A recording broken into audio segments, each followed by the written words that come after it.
السلام علیکم. میں آپ کو خالد اقبال یوٹیوب چینل پہ خوش آمدید کہتا ہوں. ناظرین، کچھ ہمارے سبسکرائبر میں اضافہ ہوا ہے، اس لیے میں دوبارہ سے یہ بات کہنا چاہ رہا ہوں کہ خالد اقبال یوٹیوب چینل کا بنیادی مقصد لوگوں کو اویئرنیس دینا اور ایجوکیشن دینا ہے. ہمارا کسی پولیٹیکل پارٹی کے ساتھ کوئی تعلق نہیں اور کسی قسم کا قطعاً کوئی باعث نہیں. آج ہم بات کریں گے کہ دوسرے ملکوں کے ساتھ تعلقات رکھنے کی بنیاد کیا ہے، اس کے بیسس جو ہیں وہ کیا ہیں، اور اس میں ہمارا میڈیا آج کل کس قسم کا رول پلے کر رہا ہے.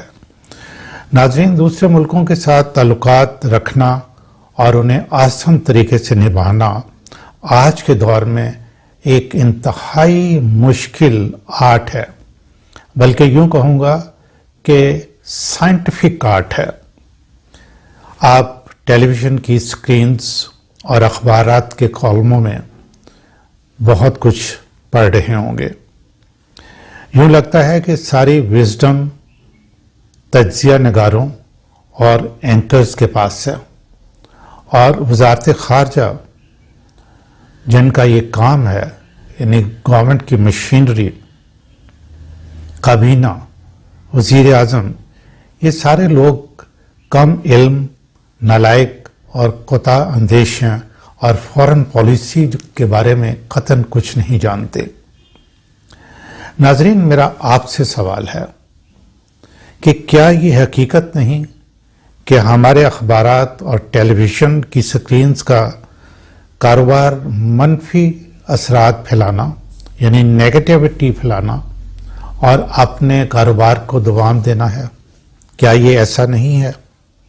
کیونکہ ہیومن نیچر ہے کہ وہ نیگیٹو باتوں کی طرف زیادہ مائل ہوتا ہے، اور یہی نقطہ پکڑ کے اخبارات اور ٹیلی ویژن کی سکرینز جو ہیں یہ کاروبار کر رہی ہیں. آپ سے یہ میرا سوال ہے، آپ انصاف کے ساتھ بتائیں. اگر کالم نگار، تجزیہ کار اور اینکر حضرات یہ سمجھتے ہیں کہ فورن آفس میں سارے لوگ جو ہیں وہ نااہل ہیں اور ان کو فورن پالیسی کے بارے میں کچھ معلوم نہیں، یا وہ پڑھتے نہیں، یا ان کی اسٹڈی نہیں ہے، یا وہ ریسرچ نہیں کرتے، تو میں ان کی اطلاع اور عوام کی اویئرنیس کے لیے یہ بتانا چاہتا ہوں کہ ایسا قطعاً نہیں. کس ملک کے ساتھ کیسے تعلقات ہونے چاہیے، یہ دونوں ملکوں کے مفادات جو ہیں وہ ڈٹرمن کرتے ہیں. یہ ایسا نہیں ہو سکتا کہ آپ کے کسی ملک کے ساتھ کوئی مفادات ہوں اور آپ بہتر تعلقات کرنا چاہتے ہوں اور ان کے کسی قسم کا کوئی مفاد نہ ہو اور تعلقات بہت اچھے ہو جائیں. ایسا ممکن نہیں ہے. اچھے تعلقات ہونا تبھی ممکن ہے جب دونوں ملکوں کا انٹرسٹ ہوتا ہے. جن ملکوں میں لانگ ٹرم پالیسیز ہیں، اسٹریٹجک ویژن ہے، یا وہاں اسٹیبل گورنمنٹس ہیں، وہاں فورن پالیسیز میں ٹھہراؤ ہے اور اس سے دونوں ملکوں کو فائدہ ہوتا ہے. لیکن جہاں حالات اچھے نہیں ہیں اور گورنمنٹس جو ہیں وہ چینج ہوتی رہتی ہیں، وہاں ذرا تعلقات مستقل بنیاد پہ رکھنا یا لانگ ٹرم کے لیے رکھنا کوئی آسان کام نہیں ہوتا. منسٹری آف فارن افیئرز جو ہے، اس کا کام تو ہے کہ بنیادی کام انہی کا ہے، لیکن یہ فرنٹ لائن پہ ہیں، اور اس کے پیچھے تمام منسٹریز کا کچھ نہ کچھ رول ہوتا ہے. یہ صرف فارن آفس والے آپ کو جو سامنے نظر آتے ہیں ساری پالیسیز یہ نہیں بناتے. جب ڈیفنس کی بات ہوتی ہے تو آبویسلی منسٹری آف ڈیفنس یا اس سے ادارے کو جو ہے نا ڈسکس کیا جاتا ہے. کامرس اینڈ ٹریڈ کی بات ہوگی تو اس منسٹری کو ڈسکس کیا جائے گا. تو یہ تمام منسٹریز جو ہیں یہ انوالو ہوتی ہیں. منسٹری آف فارن افیئر صرف آگے آپ کو فرنٹ لائن پہ نظر آئے گی. کس ملک کے ساتھ کیسے تعلقات ہونے چاہیے، یہ ساری ان پٹ لینے کے بعد جو سٹنگ گورنمنٹ ہوتی ہے وہی فیصلہ کرتی ہے. لیکن میں آپ کو ذرا ماضی میں لے کے جانا چاہتا ہوں. آپ پولیٹیکل لیول پہ دیکھیں، کوئی آپ کو فگر ایسی نظر آتی ہے جس کا کہ زبردست علم اور تجربہ ہو اور اس کی ویژن کی وجہ سے، پولیٹیکل پرسن کی میں بات کر رہا ہوں، اس کی وجہ سے پاکستان کو بہت فائدہ پہنچا ہو؟ ایسا آپ کو نظر نہیں آئے گا. ناظرین، میں یہ آپ کو بتانا چاہتا ہوں کہ وزارت خارجہ میں باقاعدہ ٹرینڈ لوگ ہوتے ہیں. ان کو آن دا جاب ٹریننگ تو ہوتی ہی ہے، لیکن باقاعدہ ان کے کورسز جو ہیں وہ بھی جاری رہتے ہیں. پھر مختلف ملکوں سے کس طرح کے تعلقات ہونے چاہیے، وہاں ڈیٹیل ریسرچ اور اسٹڈی کی جاتی ہے. یہ ایسے نہیں ہے کہ گئے اور افسر بیٹھے ہوئے ہیں اور کوئی فیصلے کر رہے ہیں. یہ جو اخبارات میں یا ٹیلی ویژن کی سکرینز پہ آپ کو پورٹری کرنے کی کوشش کی جاتی ہے، یہ انتہائی غلط ہے. وہاں بہت محنت سے اور بڑی عرق ریزی سے تمام معلومات حاصل کی جاتی ہیں، اور پھر یہ دیکھا جاتا ہے کہ پاکستان کا انٹرسٹ کس کنٹری کے ساتھ کس قسم کا ہے، اور تب جنا فیصلے کیے جاتے ہیں. آپ کو یاد ہوگا کہ پاکستان پہ دو بہت مشکل وقت آئے. پہلا مشکل وقت وہ تھا جب روس نے افغانستان میں آ کے اپنا پڑاؤ ڈالا، اور یہ پہلا پڑاؤ تھا. پہنچنا اس نے گرم پانیوں تک تھا، یعنی کراچی تک جانا تھا. تو اس وقت ڈیسیژن میکنگ کس کی طرح کی ہونی چاہیے، یہ اس وقت کے حکمرانوں نے جو فیصلے کیے وہ آپ کے سامنے ہیں. میں دوسرے مشکل وقت کی بات کر کے پھر اس کے بارے میں، ڈیسیژن میکنگ کے بارے میں ذرا بات کرتا ہوں. دوسرا مشکل وقت تب آیا جب 9/11 ہوا، جس کے بارے میں یہ کہتے ہیں کہ جی یہ ڈیزائنڈ اور پلانڈ تھا، اور امریکہ جو ہے پوری دنیا پہ یہ اس طرح کے حالات پیدا کرنا چاہ رہا تھا کہ اپنے جو مفادات ہیں ان کا تحفظ کیا جائے اور فوائد جو ہے نا حاصل کیے جائیں. اور اس وقت ڈیسیژن میکنگ کیسی رہی؟ یہ دیکھیں، ڈیسیژن اس وقت جب لیے جاتے ہیں یہ انتہائی مشکل ڈیسیژن ہوتے ہیں، اور سب سے بڑی بات یہ کہ یہ انسرٹن ڈیسیژن ہوتے ہیں. آپ کو نہیں معلوم ہوتا کہ ان کی آؤٹ کم کیسے ہوگی، لیکن جو آپ کی ٹریننگ ہے، جو آپ کی ریسرچ ہے، جو آپ نے کورسز کی ہیں، اس کی بنیاد پہ آپ اپنی ویکنیسز اور سٹرینتھس کو دیکھتے ہوئے فیصلہ کرتے ہیں. یہ ایک امپورٹنٹ پوائنٹ ہے کہ اپنی ویکنیسز اور سٹرینتھس کو دیکھتے ہوئے فیصلہ کرتے ہیں. اور اس کا نتیجہ کیا نکلتا ہے یہ سرٹن نہیں ہوتا. یو نیور نو 100% کہ یہ ایسا ہی ہوگا. کیوں کہ بدلتے ہوئے حالات کے ساتھ چیزیں بدلتی ہیں، پھر آپ اپنی ڈیسیژن میکنگ بھی بدلتے رہتے ہیں. لیکن بعد میں بیٹھ کے آج کے زمانے میں کالم نگار اور ٹیلی ویژن اینکرز اور جو کچھ آپ کو نظر آتا ہے، اور جس طریقے سے یہ کرٹیسائز کرتے ہیں کہ جی یہ فیصلہ غلط تھا، وہ فیصلہ غلط تھا، یہ بعد میں باتیں کرنا بہت آسان ہوتا ہے. یہ نہ تجزیہ ہوتا ہے، نہ کوئی تبصرہ ہوتا ہے، اور یہ نہ کسی قسم کی کوئی اس سے فائدہ ہو سکتا ہے. تو یہ اپنی عوام کو ڈس ہارٹ کرنا یا مس گائیڈ کرنا، یا ان کو یہ بتانا کہ جی سارے ہی حکمران جو ہے یا فارن آفس میں بیٹھے ہوئے اس وقت لوگ جو ہیں وہ نالائق تھے، انہوں نے غلط فیصلے کیے، تو یہ ایسا نہیں ہے. میں عوام سے یہ کہنا چاہوں گا کہ وہ یہ بات اور نقطہ سمجھنے کی کوشش کریں، اور جب پھر کالم پڑھیں یا ٹی وی پہ شوز دیکھیں، یہ ٹاک شوز میں جو لوگ بیٹھ کے دوسرے کو گالی گلوچ کر رہے ہوتے ہیں، ان کی باتیں سنیں، تو اس علم کی روشنی میں آپ خود سے فیصلہ کر سکتے ہیں کہ یہ کیسی باتیں کر رہے ہیں.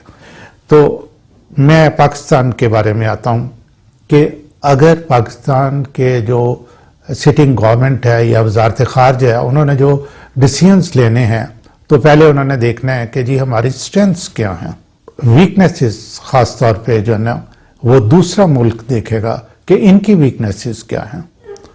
تو ویکنیسز کی طرف پہلے آ جاتے ہیں کہ ہم معاشی لحاظ سے ایک کمزور ملک ہیں. دوسرا یہ ہے کہ اس میں کوئی شک نہیں کہ ہم کردار کے لحاظ سے ایک انحطاط پذیر معاشرہ ہیں. آپ کوئی رپورٹ دنیا کی اٹھا کے دیکھ لیں، بلکہ بچہ پاکستان میں خود جانتا ہے، رپورٹیں اٹھا کے دیکھنے کی کیا ضرورت ہے کہ ہمارے ہاں کرپشن جو ہے وہ ہر سطح پہ ہے. پھر ایک اور جو بہت ہی سینسیٹیو اور امپورٹنٹ بات ہے وہ یہ ہے کہ ہمارے لوگوں کو اپنے ملک سے محبت کتنی ہے؟ بہت کم. ہر شخص جو ہے وہ باہر جا کے کہیں سیٹل ہونا چاہتا ہے اور اپنے ملک کو وہ ویلیو نہیں کرتا. پھر حکومتی سطح پر اپنی کسی چیز کی کوئی اہمیت نہیں. کوئی اچھی جاب ہو، کچھ ہو، جو پاکستان کے ڈگری ہولڈرز ہیں، اگر پی ایچ ڈی کی بعض دفعہ پوسٹ آتی ہیں تو اخبار میں اشتہار میں اگر نہیں بھی لکھا ہوتا تو آئی نو فار شیور کہ پاکستانی ڈگری ہولڈرز جو ہیں پی ایچ ڈی کے، ان کو باہر نکال دیا جاتا ہے. یعنی آپ اپنی خود ہی جو ہے نا عزت نہیں کرتے، آپ اپنی چیزوں کا استعمال نہیں کرتے. ہر بندہ جو ہے وہ باہر کی بنی ہوئی چیزوں کو استعمال کر کے فخر محسوس کرتا ہے اور کہتا ہے جی یہ برانڈڈ ہے. یہ ایک ایٹیچیوڈ ہے، یہ ایک بیہیویئر ہے. ٹھیک ہے. پھر ہمارے ہاں جو ریسرچ ہے وہ نہ ہونے کے برابر ہے. حد یہ ہے کہ ہم نے چند اپنے جو بگ سٹیز ہیں انہی کو پاکستان سمجھا ہوا ہے، اور ہمارے جو 70% لوگ ولیجز میں رہتے ہیں یا جو 70% رورل ایریاز ہے، ان کی کیا ایٹیچیوڈ، کیا بیہیویئر، کیا ان کی ضروریات کیا ہیں، ان کو کیا چاہیے، اس پہ ہماری کوئی ڈیپ ریسرچ نہیں ہے اور نہ پچھلے 40-50 سالوں میں اس پہ کوئی کام ہوا ہے. تو یہ تو ہیں ہماری ویکنیسز. ہاں پھر ایک اور بھی ہے کہ قرضے، کون سا ملک ہے جہاں سے ہم نے قرضہ نہیں لیا ہوا؟ ہماری جو سٹرینتھس ہیں ان میں اپنے تجربے کی بنا پہ آپ کو کہہ سکتا ہوں کہ ہم ذہین لوگ ہیں. آپ دنیا کے کسی حصے پہ چلے جائیں، آپ کو پاکستانی ہیومن ریسورسز کے بارے میں یہ پتہ چلے گا کہ ہر شعبے میں ٹاپ پہ انٹیلیجنٹ لوگ پاکستانی ہیں. دوسری ہماری سٹرینتھ کیا ہے کہ ہم واحد اسلامی نیوکلیئر سٹیٹ ہیں. پھر یہ ہے کہ ہمارے پاس ایک انتہائی ڈسپلنڈ اور دلیر آرمڈ فورس ہے، جس میں کہ تینوں نیوی، ایئر فورس اور ہماری پاک فوج جو نا وہ شامل ہے. ان 3 سٹرینتھس کی وجہ سے ہماری کچھ عزت ہے. لیکن ہمارا بیڑا غرق جو کیا ہے، جو کہ ہم فارن پالیسی میں ڈائیلاگ کر رہے ہوتے ہیں، بات چیت دوسرے ملکوں سے کر رہے ہوتے ہیں، تو وہ کرپشن اور قرضے ہیں. عوام یاد رکھیں کہ اب تک ہم نے جو ذلت امیز زندگی گزاری ہے، تو موجودہ گورنمنٹ نے، ہمارے وزیر خارجہ نے فرسٹ ٹائم ایسا بیان دیا سعودی عرب کے ریلیشنز کے سلسلے میں، جہاں کہ انہوں نے رسپیکٹ ڈیمانڈ کی. آپ کا رسپیکٹ ڈیمانڈ کرنا ہی تھا کہ آپ کے کتنے زیادہ پریشرز جو ہر طرف سے پڑنا شروع ہو گئے. تو میں تمام کالم نگاروں اور تجزیہ کاروں کی توجہ اس طرف دلانا چاہوں گا کہ وہ ملک میں کرپشن کے خاتمے کے لیے لوگوں کی اوپینین جو ہے وہ بنائیں. لوگوں نے یہاں کرپشن کو ایکسیپٹ کر لیا ہوا ہے، اور یہ جتنی باتیں میں نے آپ کو بتائی ہیں یہ ایسی ہیں کہ یہ ایک پیڈسٹل کے طور پہ کام کرتی ہیں. لیکن جب آپ دوسرے ملک سے ڈائیلاگ کر رہے ہوتے ہیں تو ان ملکوں کے سامنے کیا ہوتا ہے؟ یہ ہمارا پی آئی اے کے معاملات دیکھ لیں، ابھی کتنی ہزیمت اٹھانی پڑی. ٹھیک ہے، جو ستیہ ناش ہوا، ایک ایئر لائن جو کہ دنیا میں بیسٹ ایئر لائن تھی، جس نے اور بہت سی ایئر لائنز بنائی اور ان کو ٹریننگ دی، آج وہ اس کا کیا حال ہے. اور پھر آپ سٹیل مل دیکھ لیں، اور ہمارے پاور پروجیکٹس دیکھ لیں، پھر یہ پاناما کا کیس آ گیا، اب براڈ شیٹ کا آ گیا. میں کسی پولیٹیکل پارٹی سے کوئی تعلق نہیں، میں صرف پاکستان کی بات کر رہا ہوں. ہزیمت کس کے لیے ہوئی؟ پاکستان کے لیے ہوئی. تو اگر سارے کالم نگار جو ہیں مل کے یہ ویکنیسز جو ہیں ان پہ قابو پانے کے لیے کچھ اپنا رول پلے کریں، کچھ عوام کو ایجوکیٹ کریں، تو یہ ایک پیڈسٹل کے طور پہ ہوگا، اور پھر آپ بہتر طریقے سے دوسرے ملکوں کے ساتھ بات چیت کرنے کی پوزیشن میں ہوں گے. پھر آپ کوئی بات کر سکتے ہیں کہ جی وزارت خارجہ کا اگر کسی جگہ پہ انہوں نے کوئی غلطی کی ہے یا ان کے ڈیسیژن میکنگ ٹھیک نہیں تھی، اور اس وقت وہ کون سا ڈیسیژن لیا جا سکتا تھا جو انہوں نے لیا، تو پھر تو میں کالم نگار اور یہ جو تجزیہ کار ہیں ان کی بات کو ویٹیج دے سکتا ہوں، یا ویلیو کر سکتا ہوں. لیکن اگر عالم یہ ہو کہ وزیر خارجہ جو کہ وزیر دفاع بھی رہا ہو اور اس کی جیب میں ایک ملک کا ورک پرمٹ ہو، اقامہ ہو، تو اس سے زیادہ شرمندگی اور شرم کی بات کون سی ہو سکتی ہے. تو سو میری جتنے انٹیلیجنشیا ہے ان سے، اور ٹی وی اینکر جو پڑھے لکھے ہیں، ظاہر ہے پڑھے لکھے موجود ہیں، لیکن یہ رونا کہ جی پالیسی ہے، اور اگر ہم اچھی باتیں کریں گے اور لوگ جو ہیں کم دیکھیں گے، ہمیں اشتہار نہیں ملیں گے، تو پھر دو میں سے ایک ہی بات ہو سکتی ہے. اپنے ملک کے وقار کی خاطر، سالمیت کے لیے، اس کی ڈیولپمنٹ کے لیے آپ کو یہ قربانی تو دینا پڑے گی. اور سچ لوگ جو ہے وہ کم ہی سنتے ہیں، یہ ہیومن نیچر بھی ہے، لیکن پھر آپ اپنا رول ادا کریں نا. ٹھیک ہے. اور ایک اور میں آپ کو سجیشن دوں گا کہ آپ رولز اینڈ ریگولیشنز کی بات کریں، آپ پروسیجرز اور سسٹمز کی بات کریں، آپ لوگوں کی بات نہ کریں. کیونکہ اگر رولز اینڈ ریگولیشن جسٹ اور فیئر ہوں گے، اسٹرانگ ہوں گے، ان کے کوئی بیسس ہوں گے، تو جو کرپٹ عناصر ہیں، لوگ ہیں، ان کو ایلیمینیٹ کیا جا سکتا ہے. لیکن اگر آپ قوانین ہی ایسے بنائیں جو کہ کرپشن کے لیے ہوں، تو دین اٹس اے اپ ہل ٹاسک، بہت مشکل کام ہے. تو آئیے آگے بڑھیں، تنقید کو چھوڑیں، اور ملک کو ڈیولپ کرنے کے لیے، تعمیر کرنے کے لیے لوگوں کو بھی ایجوکیٹ کریں، ان کو اویئرنیس دیں. اور یہ جو چھوٹی چھوٹی سٹوریز اور ہر وقت تنقید ہے، خدا کے لیے ان کو چھوڑیں. انشاءاللہ جلدی حاضر ہوں گے ایک نئی ویڈیو کے ساتھ.